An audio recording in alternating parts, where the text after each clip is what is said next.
Le Livre du ciel, tome 16. 16 août 1923.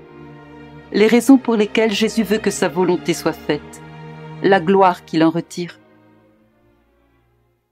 Je me disais, pourquoi Jésus béni aime-t-il tant que sa volonté soit faite? Quelle gloire peut-il retirer d'une créature pauvre et misérable qui abandonne sa volonté en la volonté si haute, sainte et adorable de Jésus?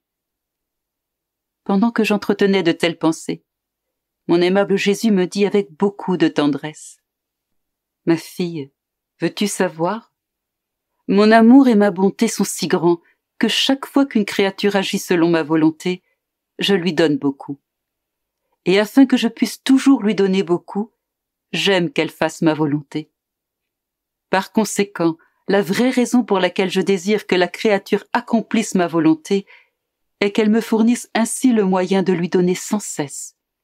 Mon amour ne veut jamais être au repos. Il veut toujours courir, voler vers la créature. Et pour faire quoi? Pour donner. Quand la créature fait ma volonté, elle s'approche de moi et moi d'elle. Je donne et elle prend. Par contre, si elle n'accomplit pas ma volonté, elle se tient à distance de moi et devient comme étrangère à moi. Ainsi, elle ne peut pas s'emparer de ce que je voudrais lui donner.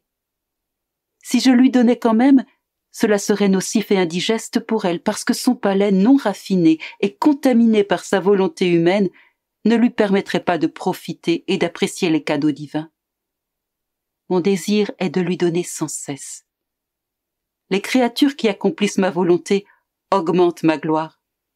C'est une gloire qui descend du ciel et retourne directement au pied de mon trône, multipliée par la volonté divine se trouvant dans la créature. D'autre part, la gloire, s'il en est, que ceux qui n'accomplissent pas ma volonté pourraient me donner, serait une gloire étrangère à moi, une gloire pouvant atteindre le point de me dégoûter. Lorsque la créature s'exerce à accomplir ma volonté, je lui donne la mienne, ce qui confère à ses travaux ma sainteté, ma puissance, ma sagesse, la beauté de mes œuvres, une valeur incalculable. Je peux dire que ce sont là des fruits de mon domaine, des œuvres de mon céleste royaume, la gloire de mes enfants légitimes. Comment la créature qui met toute son énergie à accomplir ma volonté ne me plairait-elle pas? Comment ne ressentirais-je pas le pouvoir ravissant de ma suprême volonté dans ses travaux? Oh, si les créatures connaissaient le bien de tout cela, elles ne se laisseraient plus décevoir par leur propre volonté.